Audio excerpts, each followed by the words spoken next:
السلام علیکم پیارے دوستو، میں آپ کی خدمت میں پہلوان پٹھا اور مریدنی جو کہ انسپیکٹر نواز خان کا ناول ہے وہ پیش کرنے جا رہا ہوں، اور یہ آج میں آپ کے سامنے اس کی 5ویں ایپیسوڈ پیش کر رہا ہوں۔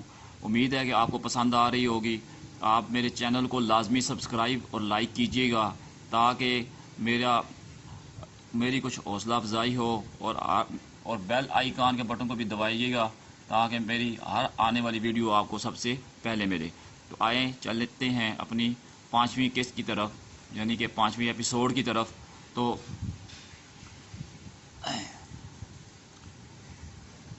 کہاں تو یہ عالم تھا کہ ہم ریسٹ ہاؤس میں بیٹھے بیٹھے کسی ہنگامے کو ترس گئے تھے، اور کہاں یہ حال ہو گیا کہ ہنگامے پر ہنگامہ کھڑا ہونے لگا۔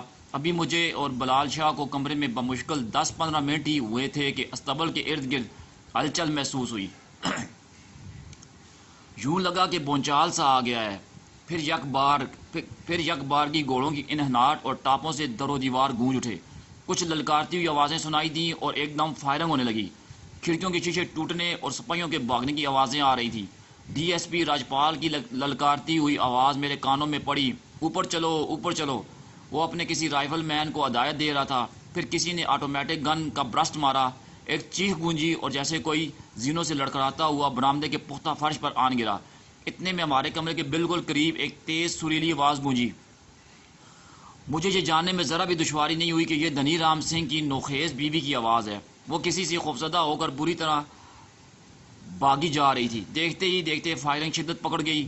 ریسٹ ہاؤس کے مین گیٹ پر می کی طرح گولیاں برس رہی تھیں۔ اب دماغوں کے ساتھ گندی گالیاں بھی سنائی دے رہی تھیں، اور مختلف اشیاء کے ٹوٹنے پھوٹنے کی آوازیں آ رہی تھیں۔ بلال شاہ نے گھٹے ہوئے لہجے میں کہا، میرا خیال ہے ڈاکو پڑ گئے ہیں۔ اس کے سوا اس کے خیال کو جھٹلانے کی کوئی وجہ نہیں تھی۔ کمرے سے باہر جو کچھ ہو رہا تھا وہ مسلح ڈاکوں کے سوا اور کون کر سکتا تھا۔ دھنی رام سنگھ نے اس خطرناک علاقے میں ریسٹ ہاؤس بنایا تھا تو اس کی حفاظت کا بھی مناسب انتظام کر رکھا تھا، لیکن مسلح افراد نے اس قدر اچانک اور شدت سے حملہ کیا کہ بلال شاہ کی زبان میں ایٹھلی اتے ہو گئی تھی۔ ہم حیران پریشان کھڑے تھے جب دروازے کے قریب تیز تیز بولنے کی آوازیں آئیں۔ پھر کسی نے کاربین سے 2 فائر کی اور دروازے پر لگا تالا توڑ دیا۔ دروازہ جھٹکے سے کھلا اور میں نے اپنے سامنے 2 ڈاٹا پوش افراد کو دیکھا۔ ان کے لباس گرد سے اٹے ہوئے تھے اور آنکھیں شعلے برسا رہی تھیں۔ ایک کے ہاتھ میں کاربین اور دوسرے کے ہاتھ میں 2 نالی رائفل تھی۔ کاربین والے کو میں نے اس کی آنکھوں سے پہچان لیا۔ وہ ٹیک سنگھ کا پرانا ساتھی راجو بارہ تھا۔ بارے کے متعلق کچھ پتہ نہیں تھا کہ وہ ہندو ہے، مسلمان یا سکھ، لیکن یہ بات یقینی تھی کہ اس کا اور ٹیک سنگھ کا ساتھ پرانا ہے۔ میں نے اس سے پہلے بارے کی صرف تصویر ہی دیکھی تھی۔ اس کی دائیں آنکھ پتھر کی تھی۔ اسی آنکھ کے سبب میں اسے پہچان سکا۔ بارے نے بلند آواز میں کہا، تمہیں کیوں باندھ رکھا ہے ان سور کے پتروں نے؟ یہ شاندار لقب بارے نے راجپال سنگھ اور اس کے عملے کے لیے استعمال کیا تھا۔ بارے کے لہجے میں اپنے لیے نرمی محسوس کر کے اچانک ایک نئی بات میرے ذہن میں آئی۔ میں نے اپنے لہجے کو بالکل دھیما کر لیا اور ڈری ڈری آواز میں کہا، پتہ نہیں برا جی، ہم نے تو کوئی غیر قانونی کام نہیں کیا، سیدھے سادے بندے ہیں۔ بارہ مجھے نہیں جانتا تھا۔ کہاں سے آئے ہو؟ بارے کے ساتھی نے پوچھا۔ کپورتھلا سے، شکار کے لیے نکلے تھے، یہاں آ کر خود شکار ہو گئے۔ بڑا مارا ہے برا جی، ان پولیس والوں نے پنڈا ادھیڑ کر رکھ دیا ہے۔ بارے کی آنکھوں سے جھانکتی ہوئی ہمدردی کچھ اور گہری ہوگی۔ اس نے ہمیں باہر آنے کا اشارہ کیا۔ باہر کا منظر حیران کن تھا۔ 5-10 منٹ کے ہنگامے نے ریسٹ ہاؤس کا نقشہ ہی بدل کر رکھ دیا۔ کھڑکیاں، دروازے ٹوٹ چکے تھے۔ مین گیٹ کے عین سامنے ڈی ایس پی راجپال کی جیپ اوندھی پڑی تھی اور دھڑا دھڑ جل رہی تھی۔ جیپ کے ارد گرد کم از کم 5 تازی کتے مرے پڑے تھے۔ صاف نظر آ رہا تھا کہ ریسٹ ہاؤس کے محافظوں نے ان کتوں کو ڈاکوؤں پر چھوڑا تھا اور ڈاکوؤں نے انہیں چھلنی کر دیا۔ استبل کے عین سامنے ایک تازہ بتازہ لاش پڑی تھی۔ یہ راجپال کا ایک ہیڈ کانسٹیبل تھا۔ ریسٹ ہاؤس کے اندر اور باہر ڈاٹا پوش افراد دندناتے اور بندوقیں لہراتے پھر رہے تھے۔ اب بات سے صاف ظاہر تھا کہ نہ صرف پولیس کا عملہ موقع سے فرار ہو گیا بلکہ ریسٹ ہاؤس کے تنخواہ دار محافظ بھی جانیں بچا کر بھاگ گئے ہیں۔ دھنی رام سنگھ ریسٹ ہاؤس میں نہیں تھا۔ وہ کل سپہر ہی اپنے 3 محافظوں کے ساتھ کپورتھلا گیا تھا اور ابھی تک اس کی واپسی نہیں ہوئی تھی۔ اس کی بیوی ریسٹ ہاؤس میں ہی تھی اور میں اسے 2 ہٹے کٹے افراد کی گرفت میں دیکھ رہا تھا۔ انہوں نے اس کے ہاتھ مونچھ کی رسی سے باندھ کر ایک گھوڑے پر اوندا لٹایا ہوا تھا۔ وہ گھوڑے سے اترنے کے لیے بری طرح مچل رہی تھی، لیکن مسلح افراد نے اسے دونوں طرف سے تھام رکھا تھا۔ جلد ہی ہمیں پتہ چل گیا کہ ریسٹ ہاؤس کے اندر ایک اور شخص ہلاک ہوا ہے۔ یہ جلندر کا سول جج ہری کرشن تھا۔ 303 کی گولی سے سر پر لگی تھی اور کھوپڑی کا ایک حصہ صاف اڑ گیا تھا۔ اس کا کریم کلر سلیپنگ گاؤن خون سے لالازار ہو رہا تھا۔ ریسٹ ہاؤس کے سامنے اب صرف ایک شخص موجود تھا اور وہ انسپکٹر اروڑا تھا۔ اس کی ٹانگ میں گولی لگی تھی اور وہ پورچ کے سامنے سرسبز لان میں پڑا کرا رہا تھا۔ اس ڈر سے کہ انسپکٹر اروڑا ہم سے جان پہچان ظاہر نہ کر دے، میں نے اونچی آواز میں پولیس والوں کو کوسنا شروع کر دیا اور یہ خیال ظاہر کیا کہ پولیس والوں کو اپنے کیے کی سزا ملی ہے۔ اب بلال شاہ میری چال سے آگاہ ہو چکا تھا اور اس نے بھی چہرے پر مظلومیت طاری کر لی تھی۔ ریسٹ ہاؤس میں لوٹ مار کرنے کے بعد اب مسلح افراد جلد از جلد وہاں سے کھسک جانا چاہتے تھے۔ بارے وغیرہ کا یہ رویہ ہمارے ساتھ بدستور دوستانہ تھا۔ بارے نے میرا کندھا تھپتھپاتے ہوئے کہا، چلو استاد، ہمارے ساتھ تمہاری مرم پٹی کرواتے ہیں اور شکار بھی کھلاتے ہیں۔ تم کو اس کا لہجہ معنی خیز تھا۔ اندھا کیا چاہے دو آنکھیں، ہم تو کب سے ان کے ساتھ جانے کو تیار بیٹھے تھے۔ بہرحال معمولی پس و پیش ظاہر کرنے کے ہم نے آمادگی ظاہر کر دی۔ ہم استبل گھوڑوں سے بھرا ہوا تھا۔ بارے اور ان کے ساتھیوں نے 10 منٹ گھوڑے ان میں چن لیے۔ لوٹ کے 10 گھوڑوں کی مالیت ہزاروں میں تھی۔ ان میں سے ایک گھوڑا مجھے اور بلال شاہ کو دے دیا گیا۔ مزے کی بات یہ ہے کہ بلال شاہ کے حصے میں وہ گھوڑا آیا جو واقعی اس کا اپنا تھا۔ انسپکٹر اروڑا کو زخمی حالت میں وہیں پڑا رہنے دیا گیا۔ لاشیں بھی جوں کی توں پڑی تھیں۔ بے خوف ڈاکوں کا یہ جتھا گھوڑوں پر سوار ہوا اور ہمیں لے کر آنند فانند جنگل میں داخل ہو گیا۔ اب صبح کا اجالا پھیلنے والا تھا۔ جنگل جاگ اٹھا تھا اور پرندے شاخوں پر چہچہا رہے تھے۔ ڈاکوں کا جتھا ہوائی فائرنگ کرتے ہوئے ڈیک نالے میں سے گزرا اور اس پرخطر علاقے میں داخل ہو گیا جہاں چپے چپے پر لاقانونیت کا راج تھا، جہاں جھاڑ جھنکار کثرت سے تھا، جگہ جگہ قدرتی جوڑ بنے ہوئے تھے اور ان کے کنارے بلند و بالا سرکنڈے جھوم رہے تھے۔ ایک برس پہلے سرکنڈوں کے کسی ایسے ہی جھنڈ میں ڈاکوؤں نے انگریز کپتان کو گھیر کر اس کمپنی کو تہس نہس کر دیا تھا۔ جوں جوں ہم آگے بڑھتے گئے راستے تنگ اور جنگل گھنا ہوتا گیا۔ کہیں کہیں مسلح افراد سے مربھیر بھی ہوئی۔ دیکھنے میں جو لوگ آوارہ گرد دیہاتی نظر آتے تھے لیکن حقیقت میں ڈاکو تھے۔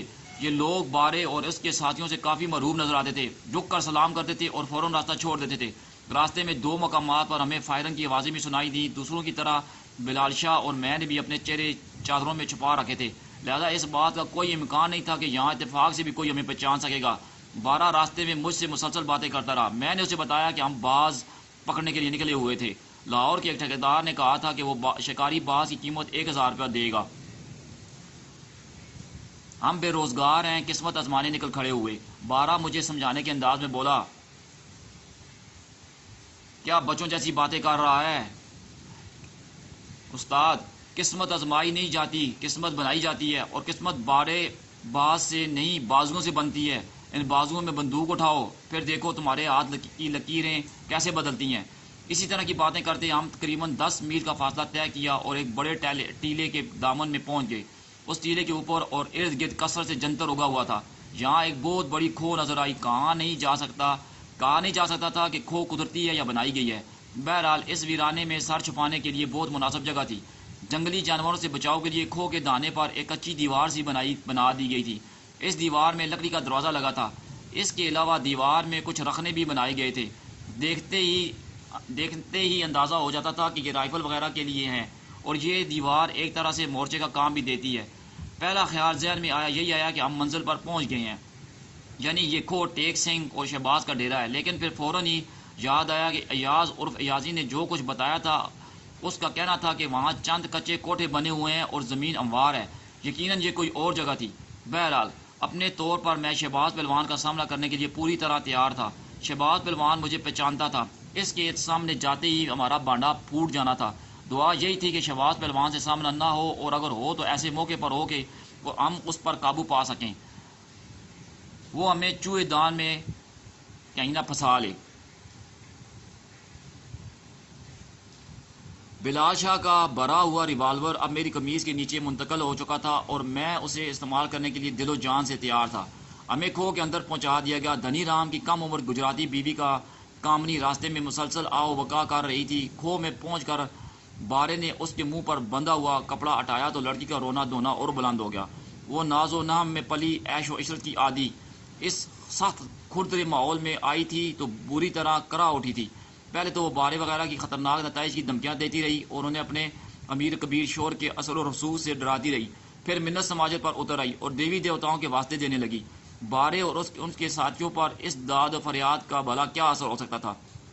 انہوں نے ہاتھ کھولے بغیر اسے گرد آلود فرش پر پٹک دیا اور ڈرا دھمکا کر چپ کرا دیا۔ جلد ہی ہمیں پتہ چلا کہ ٹیک سنگھ اور شہباز کا مرکزی ڈیرا یہی ہے، لیکن اس وقت وہ دونوں یہاں موجود نہیں تھے۔ وہ اسی ڈیرے پر تھے جس کا ذکر ایاز عرف ایازی نے کیا تھا۔ معلوم ہوا کہ کچے کوٹھوں والا وہ ڈیرا یہاں سے 5 میل مشرق کی طرف ہے۔ کھو میں پہنچتے ہی بارے نے ہماری مرو پٹی کروائی اور مزیدار کھانا کھلایا۔ سالن شکار کیے گوشت سے بنایا گیا تھا، ساتھ میں چھوٹی چھوٹی بھنڈی توری جیسی مچھلیاں تھیں جنہیں کھال اور سر سمیت پکایا گیا تھا۔ اس کے علاوہ بکرے کے دودھ کا دہی اور شراب کے 2 پگوے تھے۔ اس آخری آئٹم کے سوا ہم نے سب کچھ کھایا پیا۔ بارے اور ان کے ساتھیوں نے جنگل میں منگل کر رکھا تھا۔ تبلے سے لے کر گرامو فون تک اور شیشے کنگھی سے لے کر گرم امام تک سب کچھ اس ڈیرے پر موجود تھا۔ رات کو ہم پرالی کے بستر پر آرام سے سوئے۔ اگلے روز بارے نے مجھے بتایا کہ آج شام بڑا سردار آ رہا ہے، وہ ہمیں اس سے ملوائے گا اور کوئی ایسی نوکری دلوائے گا کہ جس میں خطرہ نہ ہو اور معاوضہ بھی اچھا ہو۔ مزے کی بات یہ ہے کہ بارے نے ابھی تک ہمارے سامنے تسلیم نہیں کیا تھا کہ وہ مفرور ڈاکو ہے۔ اس کا کہنا تھا کہ ان کا سردار یہاں کا با اثر شخص ہے، ارد گرد کا جنگل اس کی ملکیت ہے اور سردار کے دم قدم سے علاقے میں امن و امان قائم ہے۔ اس نے اپنے با اثر سردار کا نام گرامی نہیں بتایا، لیکن بتائے بغیر ہی میں سمجھ رہا تھا کہ وہ ٹیک سنگھ کی بات کر رہا ہے۔ سپہر تک ہم یعنی بلال اور میں آزادانہ آس پاس کے علاقے میں گھومتے رہے۔ میں نے ارد گرد کے پر پیچ راستے اچھی طرح ذہن نشین کر لیے۔ ہم نے کھو میں بھی گھوم پھر کر دیکھا۔ یہ کھو کافی وسیع تھا اور اس کے اندر 2-3 سرنگیں بھی تھیں۔ ایک سرنگ غالباً باورچی خانے کی طور پر استعمال ہوتی تھی۔ اس کی چھت دھوئیں سے کالی ہو رہی تھی اور دہانہ خوفناک نظر آتا تھا۔ اس سرنگ کے ساتھ والی سرنگ پتھر رکھ کر بند کر دی گئی تھی اور یہاں ایک مسلح شخص پہرا دے رہا تھا۔ یہ بات ہمیں 3 ماہ بعد معلوم ہو سکی کہ اس سرنگ میں لوٹ مار اور منشیات کا ذخیرہ تھا۔ آثار سے صاف اندازہ ہوتا تھا کہ اس ڈیرے پر عورتیں وغیرہ بھی لائی جاتی ہیں۔ دوپہر کے فوراً بعد بارہ اس کے ساتھی جیسے کسی ضیافت کی تیاری کرنے لگے۔ 2 بکرے لائے گئے، ان میں سے ایک کا جھٹکا کیا گیا اور دوسرے کے گلے پر چھری پھیری گئی۔ چند مرغیاں بھی جان سے گئیں۔ تانبے کے 3 بڑے بڑے دیگچوں میں چاول رکھ دیے گئے۔ چابی والا گراموفون زور و شور سے بج رہا تھا اور کسی وقت کوئی شخص مستی میں اٹھ کر ناچنے بھی لگتا تھا۔ شام ہونے تک غار میں موجود افراد کی تعداد 60-70 کے قریب پہنچ گئی۔ اندھیرا گہرا ہوا تو بلال اور میں نے چین کا سانس لیا۔ اب ہمارا پہچانا جانا خاصا مشکل تھا۔ مشعلوں اور لالٹینوں کی روشنی اتنی زیادہ نہیں تھی کہ ایک نظر میں کسی کو شناخت کیا جا سکے۔ ویسے بھی بہت سے دوسرے افراد کی طرح ہم نے بھی چادروں کے ڈھاتے بنا رکھے تھے۔ پلاؤ اور قورمے کی خوشبو کھو میں پھیل گئی تو سب کی بھوک میں چمک اٹھی۔ بڑا سردار کوئی 8 بجے کے لگ بھگ ڈیرے پر پہنچا۔ میں نے اسے 20 گز دور سے ہی پہچان لیا۔ وہ 100% ٹیک سنگھ تھا۔ چمکتا ہوا سانولا رنگ اور انگارہ آنکھیں۔ اس کے کندھے سے پستول لٹک رہا تھا۔ اس کے ساتھ شہباز پہلوان تھا، وہ پہلوان جو چند ماہ پہلے اکھاڑے کی شان تھا۔ بے راہ روی میں اتنی دور نکل گیا کہ اسے پہچاننا مشکل ہو رہا تھا۔ جسم بدا ہو چکا تھا، آنکھوں کے گرد سیاہ حلقے تھے۔ وہ سرتاپا نشے میں غرق نظر آتا تھا۔ وہ دونوں کھو میں پہنچے تو مسلح افراد نے جھک کر مسافے کرنا شروع کر دیے۔ ہجوم کے سبب میں اور بلال شاہ اسے دعا سلام سے بچ گئے۔ کھو میں ہی ایک اموا جگہ پر کھانا لگا دیا گیا۔ دیسی اور ولایتی شراب کی بوتلیں گردش میں آ گئیں۔ کھانے کے دوران ہی مجھے اندازہ ہو گیا کہ اب مجرے کا پروگرام ہوگا۔ کسی قریبی گوشے سے ہارمونیم کے سر درست کرنے کی آوازیں آ رہی تھیں۔ تھوڑی ہی دیر بعد جو پردے کے پیچھے تھا وہ سامنے آ گیا۔ یہ دو سیکنڈ ہینڈ طوائفیں تھیں، نہ رنگ نہ روپ، چہروں پر سرخی پاؤڈر، جسم ڈھلکے ہوئے، لیکن عورت کے لیے ترسے ہوئے مردوں بلکہ مردودوں کے لیے یہی پری زادیاں تھیں۔ کھانے کے بعد 1 گھنٹے تک خوب ہلا گلا ہوا۔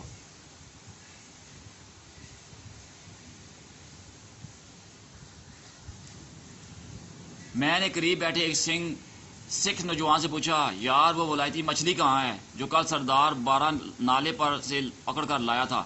میرا اشارہ نوخیز کاملی کی طرف تھا۔ نوجوان نے گالی میری طرف اچھالی اور بولا تجھے بڑی فکر ہے، تیری کچھ لگتی ہے؟ قریب بیٹھے دو گجراتی بدماش زور زور سے ہنسنے لگے۔ بغیرتی کا ڈرامہ ضروری تھا اس لیے میں نے بھی ہنسنے میں ان کا ساتھ دیا۔ ایک گجراتی بدماش بولا آج وہ ولایتی مچھلی سردار ٹیک سنگھ کے دسترخوان پر سجے گی، کل استاد شہباز کے دسترخوان پر، پرسوں سردار بارہ کے دسترخوان پر، پھر مولا سنگھ، پھر ٹیکا سنگھ کالیا، پھر شاہ دین، پھر پربت کمال بارڈر والا۔ ایک ہی سانس میں اس نے مجھے 10-20 نام گنوائے۔ آخر میں ہاتھ لڑا کر بولا تم کس گنتی میں آتے ہیں شہزادے؟ ہم تک پہنچتے پہنچتے ولایتی اور دیسی سب مچھلیاں ایک جیسی ہو جاتی ہیں، اس لیے زیادہ فکر مت کرو اور لال پری کو چوم چاٹ کر سو جاؤ یہیں آگ کے پاس۔ دھیرے دھیرے مجھے اندازہ ہو رہا تھا کہ اس جشن کی وجہ وہ کامیاب حملہ ہے جو کل صبح باڑے اور اس کے ساتھیوں نے ریسٹ ہاؤس پر کیا تھا۔ اپنے ایک بھی شخص کی جان گنوائے بغیر وہ ریسٹ ہاؤس کو تہس نہس کر آئے تھے اور مال غنیمت بھی میں کئی تولے زیور سامان کے علاوہ ایک چلتی پھرتی قیامت بھی اٹھا لائے تھے۔ رات 11 بجے کے قریب محفل برخاست ہوئی۔ وہ افراد جنہیں جنگل میں پہرا دینا تھا یا دوسری جگہوں پر سونا تھا، کھو وغیرہ میں، رخصت ہو گئے۔ ٹیک سنگھ اور شہباز پہلوان بھی جھومتے ہوئے اٹھے اور کھو کے اندرونی حصے کی طرف چلے گئے۔ ان کے جانے کے تھوڑی ہی دیر بعد کسی گوشے سے کامنی کی دبی ہوئی چیخیں بھی ابھرنے لگیں۔ ضمیر زندہ ہو تو ایسی چیخیں سن کر انسان کے جسم کی بنیادیں ہل جاتی ہیں، لیکن کھو کے باسیوں کو دیکھ کر لگ رہا تھا کہ انہیں کسی نے پھڑکتا ہوا لطیفہ سنایا ہے۔ وہ کہہ کے لگاتے اور مستی میں اٹھ کر ناچنے لگتے۔ جو زیادہ من چلے تھے وہ ناچتے ناچتے ایک ہوائی فائر بھی کر دیتے۔ بڑا وحشیانہ منظر تھا یہ۔ شراب بدستور پی جا رہی تھی، یہاں تک کہ سب غفیر ہونے لگے۔ سردار بارہ اور ایک جلندری بدماش مولا سنگھ آخر تک جاگتے رہے، لیکن پھر ان پر بھی نیند طاری ہونے لگی۔ بارے نے نیم باز آنکھوں سے مجھے دیکھا اور بولا استاد تو بڑا کھوچل ہے، اتنی چڑھائی ہے پھر بھی چنگا بھلا ہے۔ اسے معلوم نہیں تھا کہ بلال اور میں نے جتنی پی ہے وہ سب کھو کی کچی زمین میں جذب ہو چکی ہے۔ مولا سنگھ میرے کندھے پر ہاتھ مار کر کہنے لگا اچھا جا پھر ادھر خاکی دروازے پر پہرا دے، سردار کو کسی شے کی ضرورت ہوگی تو مولا کہہ کر آواز دے گا، دروازہ کھول کر اندر چلے جانا، گھبرانا نہیں۔ نیند کی وجہ سے سردار بارے کے جہاز بھی اب مکمل طور پر ڈوب چکے تھے۔ ہاتھ لہرا کر بولا اور ہاں وہ پولیس والے ماں کے ویر اپنی کڑی لینے آ جائیں تو سب کو مار دینا، بے فکر ہو کے میں صبح اٹھ کر خود نبڑ لوں گا۔ ہائی کورٹ کے وڈے مامے سے پتہ نہیں وہ نشے میں کیا اول فول بک رہا تھا۔ ذرا دیر بعد وہ گونج دار خراٹے لینے لگا۔ سوتے میں اس کی پتھر کی آنکھ ادھ کھلی تھی اور خوفناک لگ رہی تھی۔ مولا سنگھ نے مجھے دھکیل کر خاکی دروازے کی طرف بھیج دیا۔ یہ دروازہ 25-30 گز آگے کھو کے بائیں حصے میں تھا۔ کوئی پون گھنٹہ پہلے کامنی کی چیخیں اسی دروازے کے پیچھے سے بلند ہوئی تھیں۔ میں دروازے کے پاس پہنچا تو اندر مکمل خاموشی تھی، لیکن پھر اچانک دبی دبی آوازیں سنائی دینے لگیں۔ کامنی کی روتی ہوئی آواز سنائی دی، چھوڑ دے مجھے، اب میں جاؤں گی۔ ٹیک سنگھ کی مخمور سرگوشی ابھری، ابھی کہاں میری جان، اتنی لمبی رات پڑی ہے، ایسا ظلم ڈھاؤ گی تو مر جائے گا تمہارا دیوانہ۔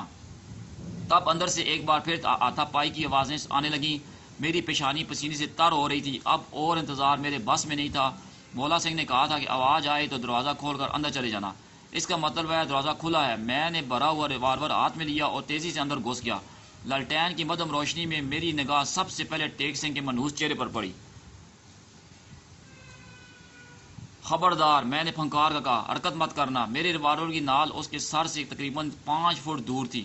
نشے میں نزدیکیاں اور دوریاں کون دیکھتا ہے۔ ٹیک سنگھ نے بھی ریوالور کو نظر انداز کر کے مجھ پر جھپٹا مارا۔ مجھے گولی چلانا پڑی، دھماکہ ہوا اور ٹیک سنگھ کی پیشانی پر دائیں آنکھ کے عین اوپر ایک سیاہ نشان نمودار ہو گیا۔ یہ موت کا نشان تھا۔ یہ اجل کی مہر، وہ مہر تھی جو قدرت نے میرے ہاتھوں ایک بدکار کے ماتھے پر لگوائی تھی۔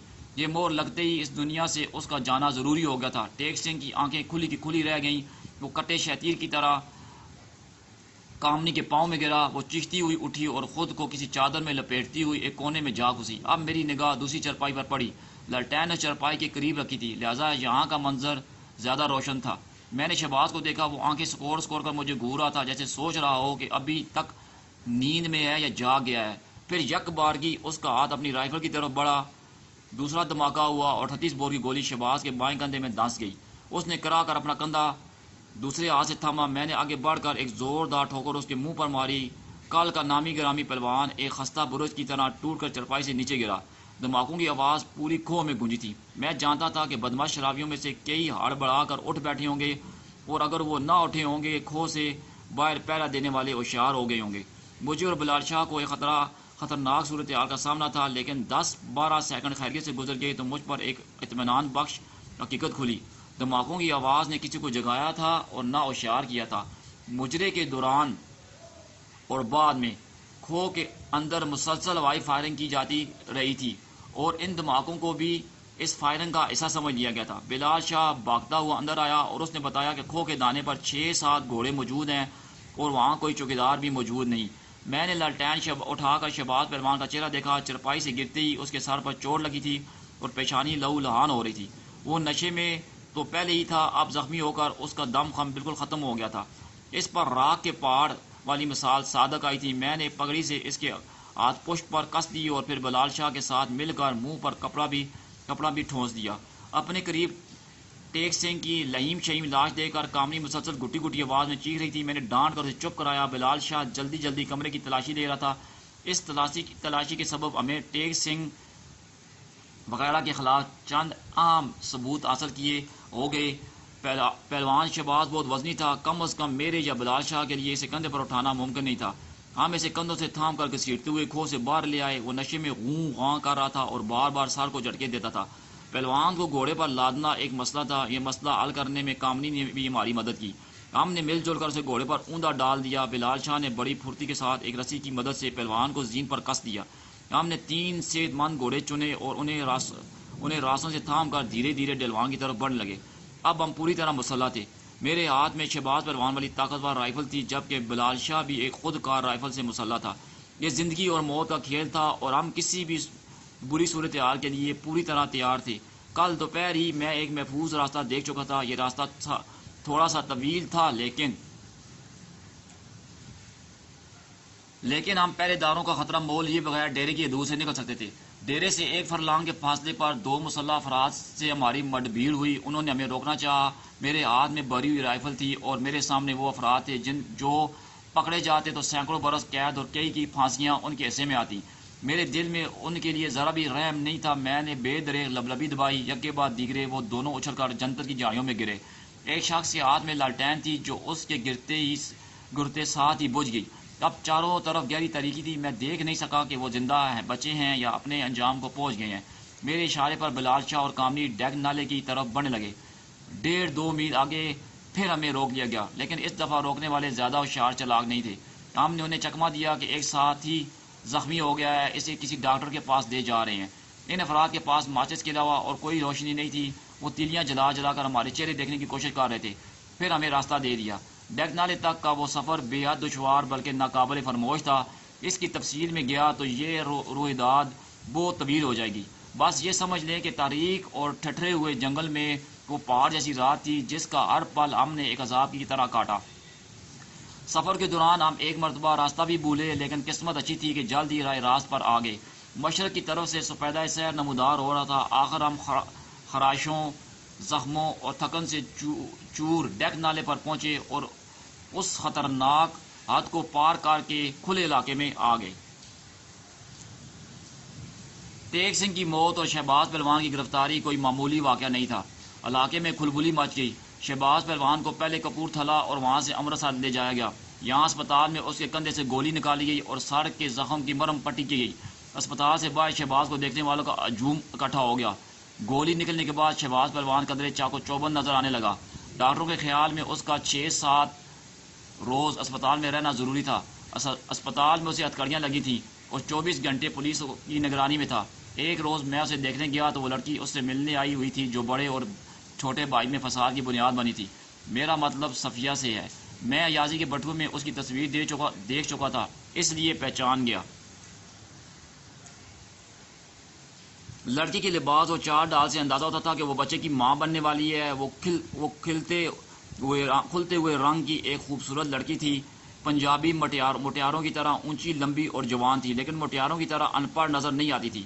میرے پہنچتے ہی وہ پہلوان کے پاس سے اٹھ کر باہر چلی گئی۔ میں چند کاغذوں پر انگوٹھا لگوانے پہلوان کے پاس آیا۔ انگوٹھا لگوا کر واپس جیون چلا گیا۔ شام تک مجھے پورن کچھ کش کے متعلق اپنی رپورٹ تیار کر کے انگریز ایس پی تک پہنچانی تھی۔ شام کو ابھی میں ابھی بمشکل فائل سے فارغ ہوا تھا کہ ایک دھماکہ خیز خبر ملی. کچھ مسلح سکھوں نے اسپتال میں شہباز پہلوان پر حملہ کیا تھا اور اسے شدید زخمی کر کے فرار ہو گئے تھے. اس سنسنی خیز خبر نے مجھے ہلا کر رکھ دیا. دھیان فوراً بچن سنگھ پہلوان کے وارثوں کی طرف گیا. سب کام چھوڑ کر میں باغم باغ پھر امرتسر پہنچا. معلوم ہوا کہ شہباز پہلوان ایمرجنسی وارڈ میں ہے اور اس کی حالت ٹھیک نہیں. میں نے وہ کمرہ دیکھا جہاں شہباز پہلوان حملے سے پہلے زیر علاج تھا. کمرہ میدان جنگ کا نقشہ پیش کر رہا تھا. ہر چیز ٹوٹ پھوٹ چکی تھی. کرسیاں، میز، بیڈ سب کچھ الٹ دیا گیا تھا. ڈیوٹی پر موجود کانسٹیبلوں سے رائفلیں چھین لی گئی تھی اور ایک سب انسپکٹر اس ہنگامے میں شدید زخمی ہوا تھا. میرا اندازہ بالکل درست نکلا. حملہ کرنے والے پہلوان بچن سنگھ کے حمایتی تھے. ان کی تعداد 2 درجن سے زائد تھی. سب آکیوں اور ڈنڈوں اور کرپانوں سے مسلح تھے. وہ انتقام کے نعرے لگاتے ہوئے اسپتال میں گھسے تھے اور بھوکے بھیڑیوں کی طرح پہلوان پر ٹوٹ پڑے تھے. اس واقعے میں سب سے حیران کن بات یہ تھی کہ پہلوان کے چھوٹے بھائی ایاز کو بھی حملہ آوروں کے ساتھ دیکھا گیا تھا. گو اس نے اپنا منہ سر پگڑی میں لپیٹ رکھا تھا لیکن ایک زخمی کانسٹیبل نے اسے پہچان لیا تھا. پہلوان سے میری ملاقات اگلے روز صبح سویرے ہو سکی. یوں لگا چراغ سحری کی طرح اس کی زندگی کا چراغ بھی ٹمٹما رہا ہے. اس کے چوڑے چکلے سینے اور پیٹ پر کرپان کے کئی زخم آئے تھے. سر اور چہرے پر آکیوں اور لاٹھیوں کی ضربیں بھی انگنت تھی. وہ کھینچ کر سانس لے رہا تھا. ڈاکٹر نے کہا تھا کہ میں اس سے زیادہ دیر بات نہیں کر سکتا، لیکن پہلوان جب بولنے پر آیا تو بولتا چلا گیا جیسے شمع بجھنے سے پہلے زور سے بھڑکتی ہے. وہ بھی بھڑک رہا تھا. مجھے لگا جیسے ہمیشہ کے لیے آنکھیں بند کرنے سے پہلے تھوڑی دیر کے لیے پہلوان کے جسم میں وہی شہباز اور بجلی پہلوان زندہ ہو گیا ہے جو ہار کر بھی نہیں ہارتا تھا، جو اکھاڑے میں چیتے کی طرح پلٹتا چپڑتا تھا اور دیکھتے ہی دیکھتے حریف کے سینے پر چڑھ کر بیٹھ جاتا تھا.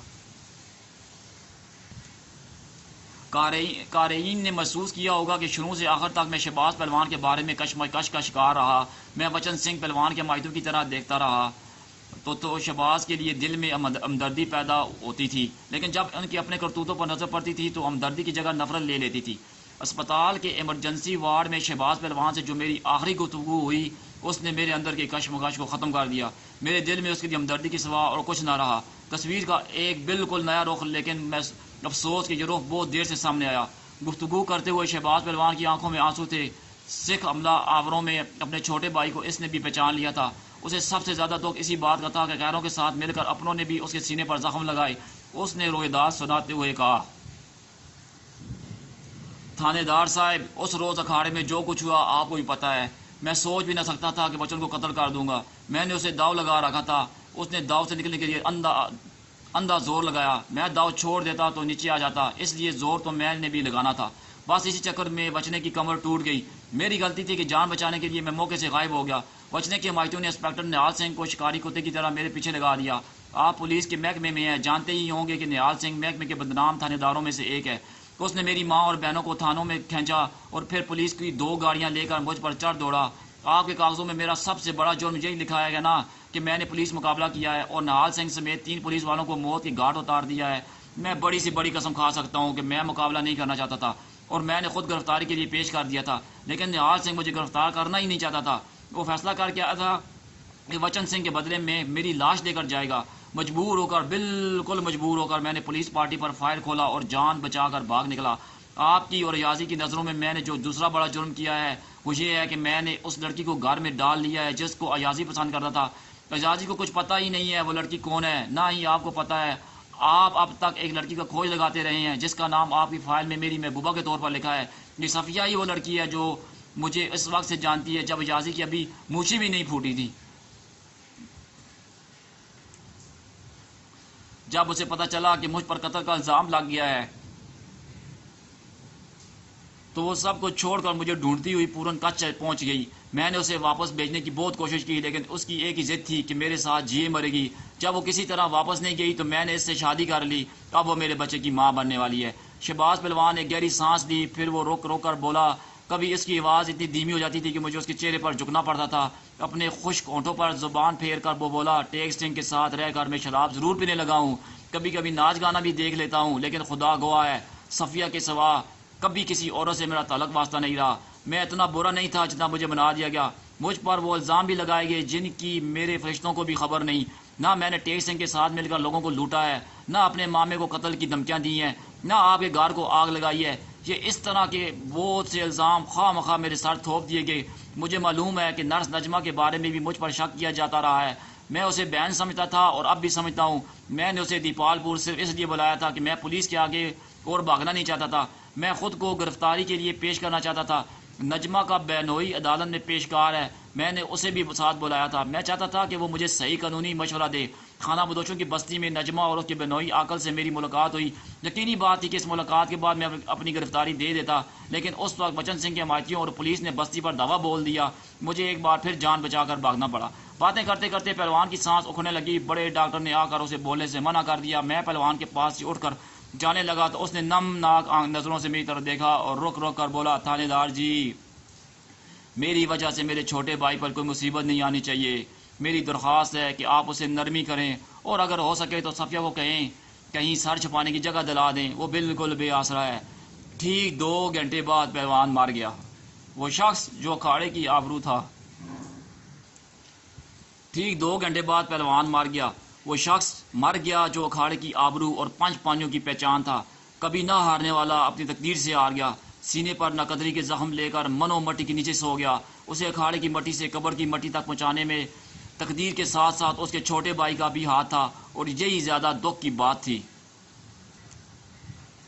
دوسرے تیسرے روز میں نے ایاز اور عرف ایازی کو جلندر میں جا پکڑا. جیون لا کر اس سے پوچھ گچھ کی. 2 دن چھتر کھانے کے بعد اس نے سب کچھ بک دیا. اپنے بڑے بھائی پر پہلی دفعہ بھی ایازی نے یہی حملہ کروایا تھا.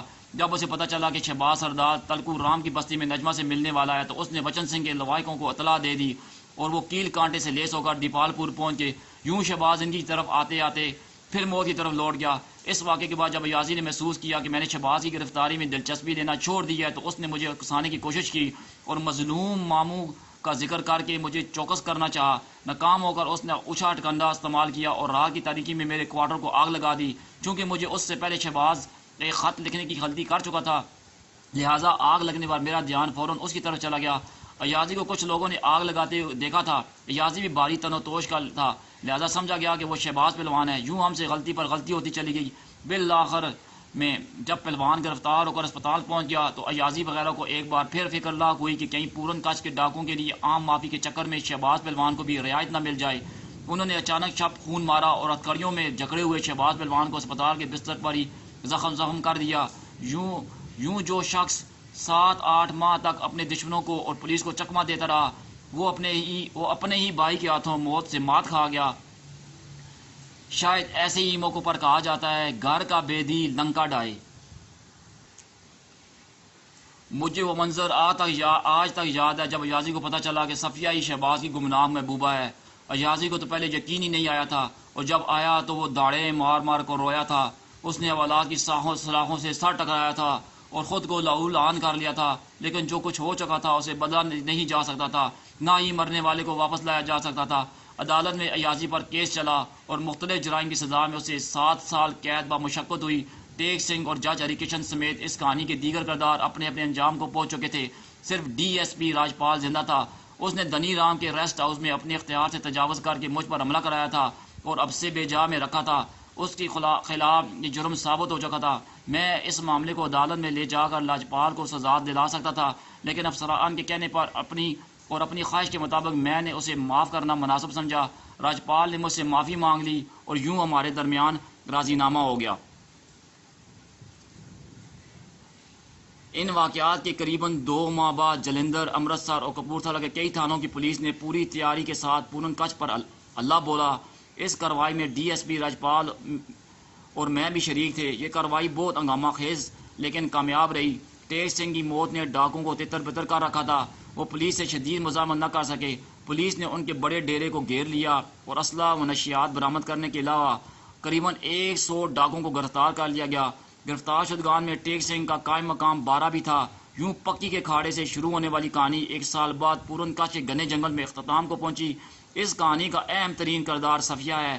انسپکٹر اروڑا کہا کرتا تھا، یہ لڑکی پہلوان کی محبوبہ نہیں، اس کی مریدنی تھی. وہ اس سے محبت ہی نہیں کرتی تھی، کسی بہت بڑے پیر کی طرح اس کی عزت بھی کرتی تھی. اسی لیے اس کی خاطر بہن بھائی گھر بار سب کچھ چھوڑ چھاڑ کر جنگل میں جا بسی تھی.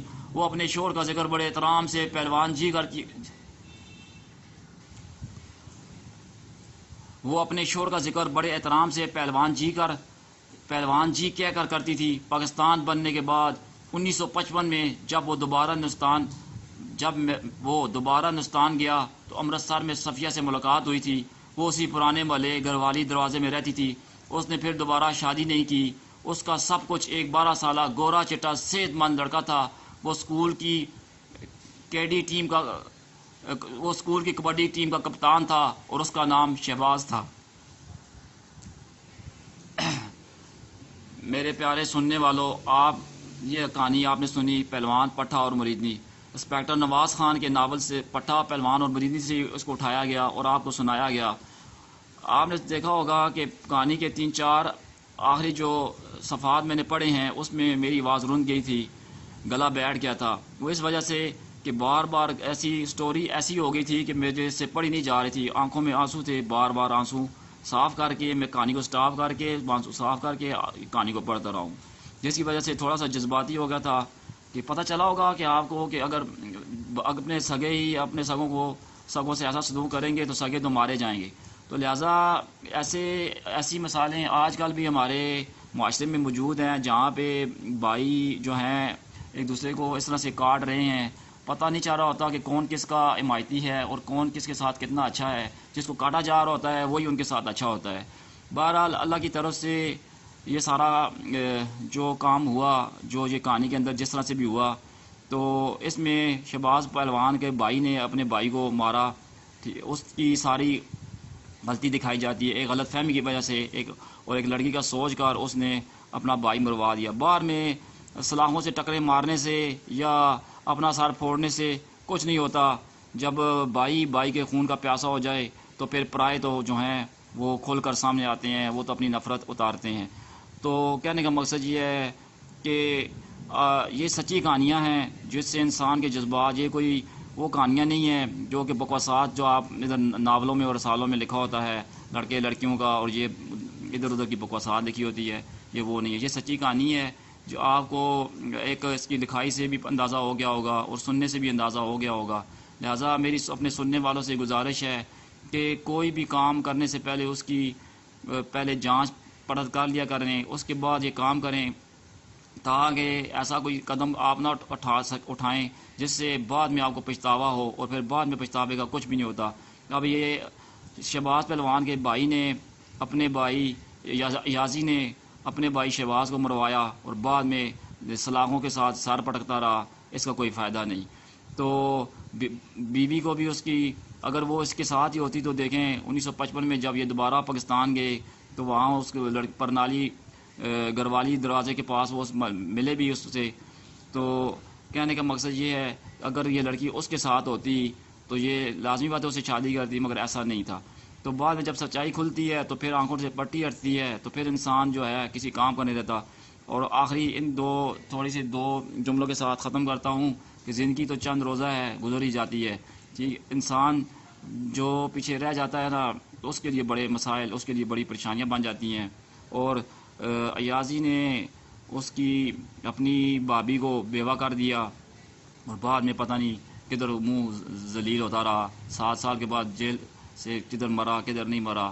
چلیں کہانی کو ختم کرتے ہیں اور جلد ہی ملتے ہیں آپ کو ایک نئی کہانی کے ساتھ۔ تب تک کے لیے اللہ حافظ۔ اور آپ سے بھرپور گزارش ہے کہ میرے اس چینل کو لازمی سبسکرائب کریں تاکہ کچھ حوصلہ افزائی ہو، اور بیل آئیکن کے بٹن کو دبا دیں تاکہ میری ہر نئی کہانی آپ کو ملتی رہے، اور لائک کو بھی پریس کر دیں، اور نیچے کمنٹس میں بتائیں مجھے کہ کون سا ناول آپ سننا چاہتے ہیں۔ میری زبانی ہر ایک بندہ اچھا ہی پڑھتا ہے، ہم بھی کوشش کرتا ہوں، میں بھی کوشش کرتا ہوں کہ اچھے طریقے سے پڑھ کر آپ کو سنایا جائے۔ تو آپ بتائیں گے تو ہم انشاءاللہ آپ کی اس خواہش کو بھی ضرور پورا کریں گے۔ تو اچھا جی، اوکے، اللہ حافظ۔